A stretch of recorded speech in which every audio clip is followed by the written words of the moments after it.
सब्जियाँ आपके पालक हो गया, भिंडी हो गई, बीन्स हो गया। इससे क्या होता है कि आपकी कैल्शियम, फाइबर्स, मिनरल्स ये सारी चीज़ें इम्प्रूव होती हैं। आपके देखिए हेल्थ के लिए क्या होता है कि बेसिकली एक बहुत इम्पोर्टेंट चीज़ होती है कि आप बीमार भी ना पड़ें।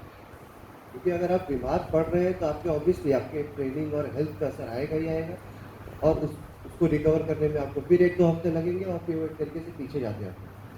इन जनरल जो लोग बोलते हैं कि इम्यूनिटी को हम लोग को इम्प्रूव करके चले जाना है, तो इम्यूनिटी को इम्प्रूव करने के लिए फाइबर डाइट की बहुत ज़्यादा अच्छी ज़रूरत होती है।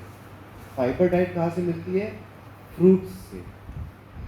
फ्रूट्स बहुत ज़्यादा इम्पोर्टेंट है। अगर आप जितना भी खाना खा रहे हैं, सेम अमाउंट ऑफ फ्रूट्स भी खाना बहुत ज़्यादा ज़रूरी है।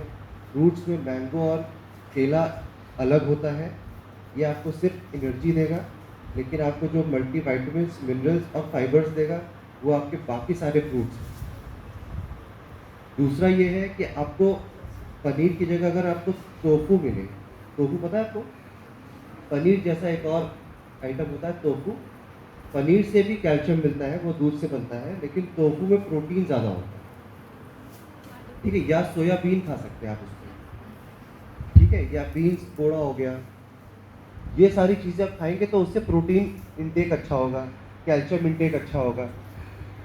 और जो आलू हो गया या इस तरह की चीज़ें या रोटी-चावल, इन चीज़ों को आप कोशिश करिए कि अपनी डाइट में थोड़ा-सा कम कर दें और सब्जियों को बढ़ा दें, दाल बढ़ा दें। दाल में थोड़ा-सा घी डाल दें। इससे क्या होगा कि आपके प्रोटीन इंटेक बढ़ेगी, आपके कार्बोहाइड्रेट कम होंगे। कार्बोहाइड्रेट से आपका शुगर लेवल हाई होता है। हाँ, ठीक है। जब आप एक्सरसाइज़ करने जा रहे हैं, उसके पहले आप 1 केला या 2 केला खा सकते हैं या आप ग्लूकोज़ वाटर पी सकते हैं, उसमें आपको स्टैट एनर्जी मिलती है। लेकिन जब आप एक्सरसाइज़ करने के बाद आपको अच्छा प्रोटीन चाहिए, क्योंकि जो एक्सरसाइज़ करने के बाद आपके जो मसल्स वीक हो जाती हैं, उनको जब नरिशमेंट या फूड मिलेगा, तो वो वापस तैयार हो जाते हैं और अच्छे से बिल्डअप होते हैं। तो उसके लिए आपको हमेशा 1-2 चीज़ में डिवाइड करना है कि एक्सरसाइज़ के पहले क्या खाना है और एक्सरसाइज़ के बाद क्या खाना है। एक्सरसाइज़ के पहले ऐसे खाने खाने हैं जो आपको एनर्जी देगा, जैसे कि जो कार्बोहाइड्रेट से रोटी-चावल या छोटे थोड़ा-सा वो खा सकते हैं या केला खा सकते हैं या बिस्किट खा सकते हैं।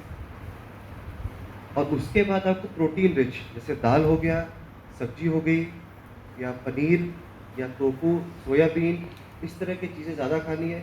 इसमें सबसे ज़्यादा रोल आता है ड्राई फ्रूट्स का भी। ड्राई फ्रूट्स बहुत ज़्यादा रिच होता है मल्टीविटामिन्स, मिनरल्स और भी माइक्रो न्यूट्रिएंट्स होते हैं उसके लिए। तो ये आपकी इम्यूनिटी को हमेशा अच्छा करेंगे। सैलेड और हाई वाटर इंटेक को भी ना भूलें। पानी बहुत एडिक्वेट होना चाहिए, एटलीस्ट 3 से 4 लीटर पानी एक एथलीट को मिनिमम होता है कि एक दिन में पिए। वो आपके बॉडी को हाइड्रेटेड रखेगा और डिहाइड्रेशन से बचाएगा बाहर। ठीक है? तो बेसिकली यही सारी चीज़ें होती हैं, इसी में आपको अपने टेस्ट के अकॉर्डिंग चीज़ों को जंबल अप करना है। तो आपके पास 5 चीज़ें हैं, 5 चीज़ों पे फोकस करना है। एक है कार्बोहाइड्रेट, फैट, प्रोटीन, विटामिन्स और न्यूट्रिएंट्स। न्यूट्रिएंट्स होते हैं, मिनरल एंड न्यूट्रिएंट्स होते हैं। तो फैट की इम्पोर्टेंस क्या है बताइए? हमें फैट ज़्यादा लेना, किसमें फैट क्यों लेना चाहिए?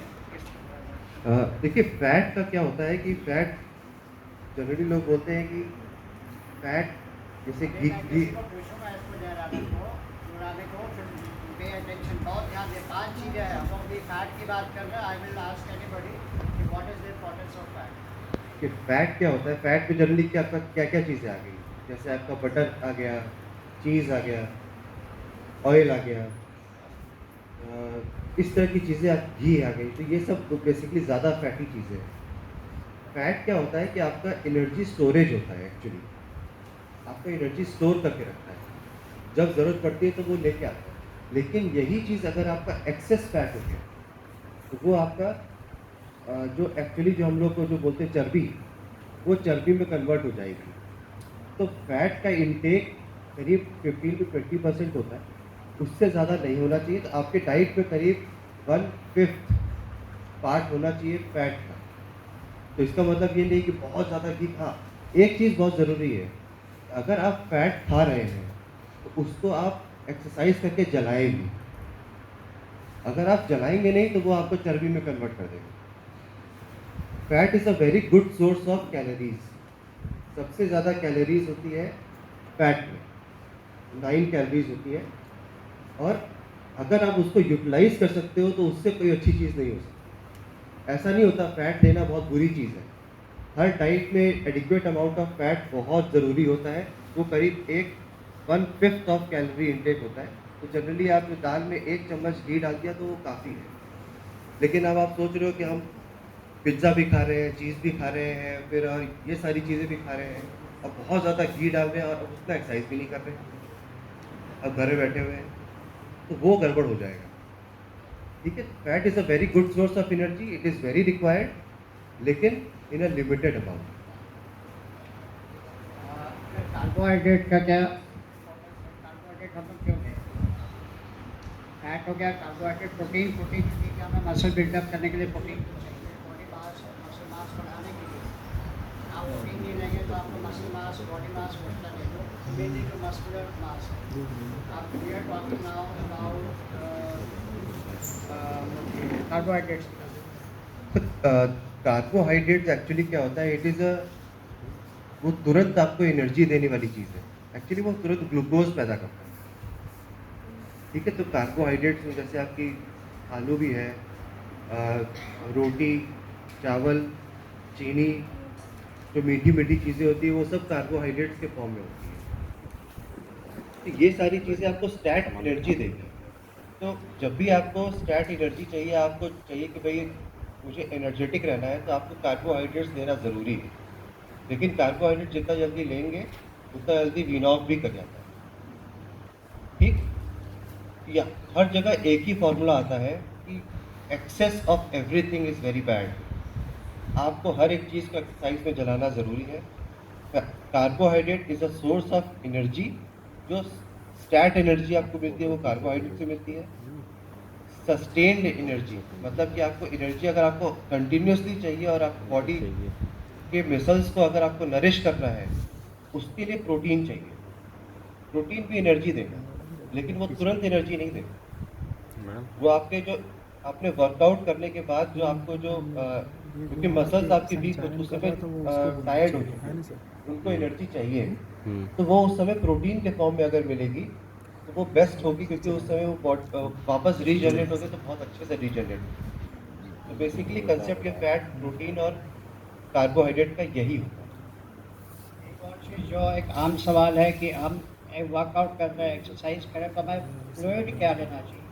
हमें पानी पीना चाहिए, ग्लूकॉन डी पीना चाहिए कि एस्ट्राल पीना चाहिए कि गैटोरेट पीना चाहिए, क्या लेना चाहिए? What is recommended? देखिए आप ये देखिए कि अगर जनरल आप नॉर्मली अगर आप घर पे हैं तो पानी इज़ जो नॉर्मल वाटर है वो इनफ होता है। क्योंकि बाकी सारी चीज़ों में आप सब्जियों में नमक-वमक मसाले कुछ-कुछ रहते ही हैं, वो आप ले लेते हैं। लेकिन जब भी आप एक्सरसाइज़ रेजिम में जाते हैं, तो आपकी स्वेटिंग ज़्यादा होती है। तो स्वेटिंग के साथ सिर्फ पानी ही नहीं निकलता है, आपके और इलेक्ट्रोलाइट्स निकलते हैं, सोडियम, पोटेशियम और भी इलेक्ट्रोलाइट्स आपके बाहर निकलते हैं। और नमक आप जनरल भाषा में देखें तो नमक जो चीज़ें होती हैं वो आपके शरीर से बाहर निकलती चली जाती हैं। उसको भी रिप्लेनिश करना बहुत ज़्यादा ज़रूरी है। तो अगर आप सोचेंगे हम सिर्फ डायरेक्टली सिर्फ पानी पिएँ, तो उससे आपका बॉडी अच्छे से रिप्लेनिश नहीं हो पाएगा, रिकवर नहीं करेगा, सिर्फ प्यास बुझाएगा और पानी का इंटेक बेटर हो जाएगा। लेकिन अगर आपको और एनर्जी चाहिए, तो आप ग्लूकोज़ डालेंगे। लेकिन आपको अगर ओवरऑल न्यूट्रिशन चाहिए, तो जैसे गैटोरेट हो गया, ओआरएस, ओआरएस की बहुत अच्छी चीज़ होती है। जनरली बोलते हैं कि ओआरएस सिर्फ डायरिया में यूज़ करते हैं, लेकिन अब ये जो नई रिसर्चेज़ आ रहे हैं, ओआरएस आप हर चीज़ में यूज़ कर सकते हैं, क्योंकि ये एक ये परफेक्ट बैलेंस लिक्विड है, जो आपको हर तरीके का न्यूट्रिशन मतलब इलेक्ट्रोलाइट्स और एनर्जी, ग्लूकोज़ और फ्लूइड, पानी, सबको एकदम एडिक्वेट अमाउंट में देता है।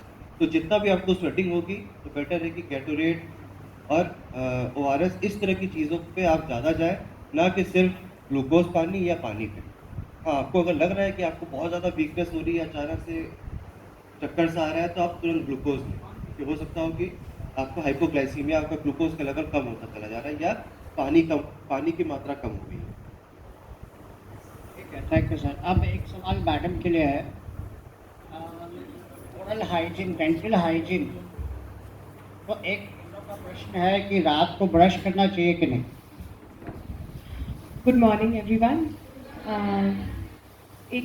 सर ने एक चीज़ बोली ओरल हाइजीन एक्सप्लेन करने के लिए। तो ओरल हाइजीन तो देखिए बहुत बेसिक चीज़ है।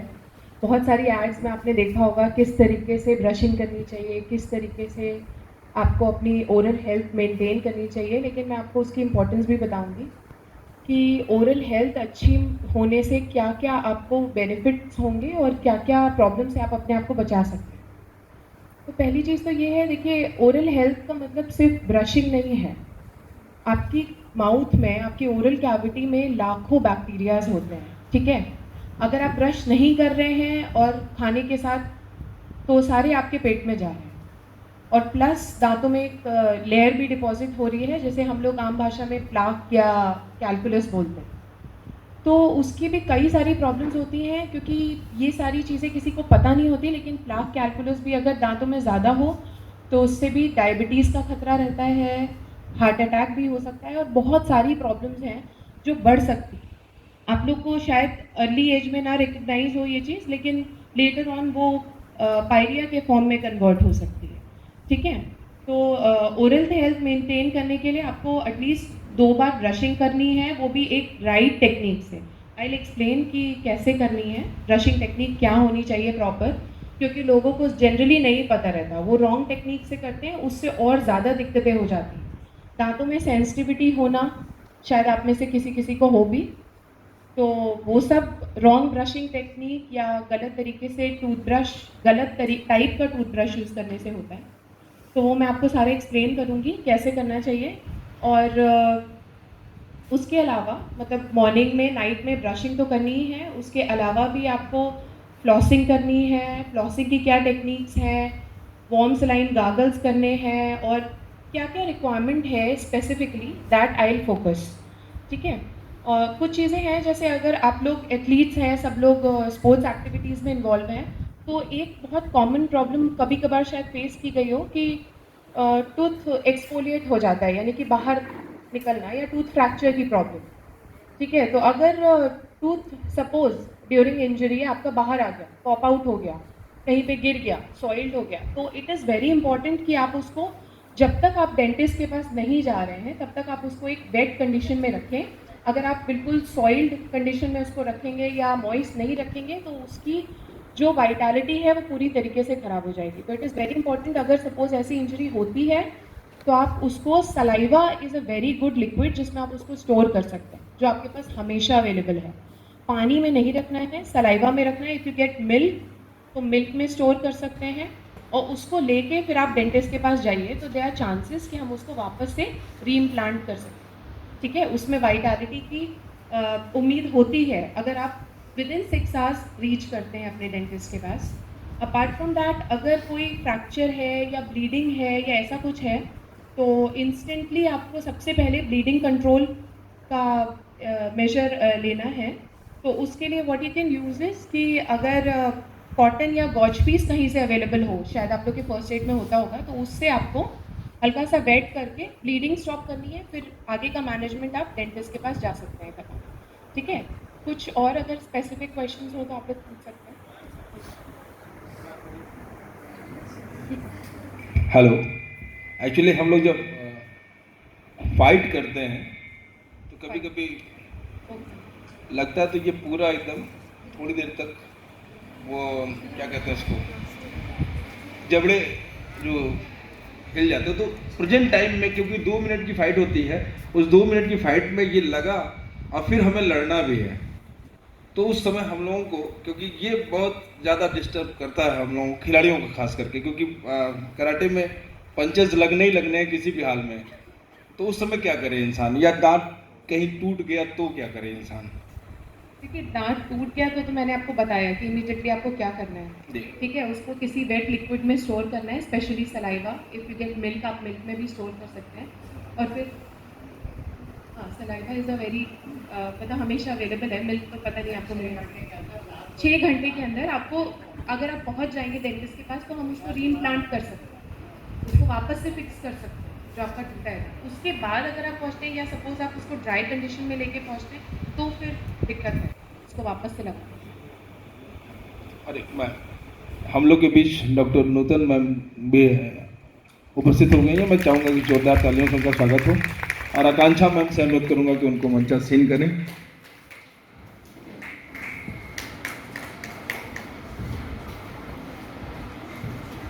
और मैं अपनी सारी इन बच्चियों को बताना चाहूँगा कि जो हमारी मिशन शक्ति सेना अभियान जो है उस 9 रत्नों में से एक रत्न भी हैं डॉक्टर नूतन सिंह जी। तो हमारे लिए 2 तरीके का गौरव है आज। एक तो आप डॉक्टर के रूप में उपस्थित हुई हैं, वो अलग चीज़ है, लेकिन ही हमारे अभियान के पहले पड़ाव पर भी आपका आगमन हुआ है, तो स्वागत और अभिनंदन है आपका हमारे